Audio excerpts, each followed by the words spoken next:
আসসালামু আলাইকুম, সবাই কেমন আছেন? আশা করি ভালো আছেন। তো আজকে একটা জিনিস আপনাদের মাঝে দেখাইতেছি। এই জিনিসটা দেখানোর কোনো জরুরত ছিল না, আমার দরকার ছিল না, তারপর আমি দেখাইতেছি। তো আমি আসছিলাম আমার ম্যানেজারের সাথে আর কি একটা জায়গাতে আমাদের স্টোরে। তো এইটা হচ্ছে মসজিদ, আমরা যেখানে আসছি এটা সামনে মসজিদটা। এই মসজিদটার মধ্যে একটা জিনিস আমি আপনারা দেখাই।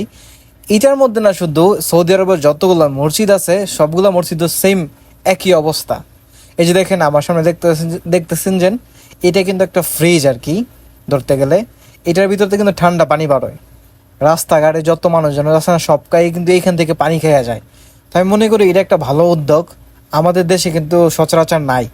এটাতে যত প্রবাসী আছে যত মানুষ আছে সবাই মোটামুটি পানি খায়। আর পানিগুলো এত ঠান্ডা আর এত মজা লাগে বলার বাহিরে। অনেক প্রবাসী ভাইয়েরা কিন্তু এখান থেকে পানি নিয়ে রুমে খায়। ইভেন আমরাও অনেক সময় নিতাম, কিন্তু আমাদের রুম থেকে দূরে, তার জন্য নেই না আর কি। অনেক ঠান্ডা।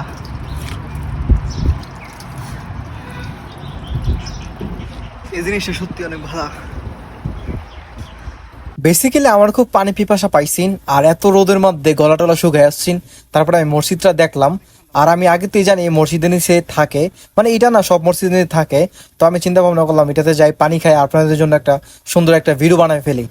তো গাইস, নিত্য নতুন ভিডিও দেখতে চাইলে আমার ফেসবুক পেজটা ফলো করে রাখবেন, আর সবাই একটু বেশি করে ভালোবাসা দিবেন। সো দেখা হচ্ছে নেক্সট কোনো ভিডিওতে, নেক্সট কোনো ব্লগে। আল্লাহ হাফেজ।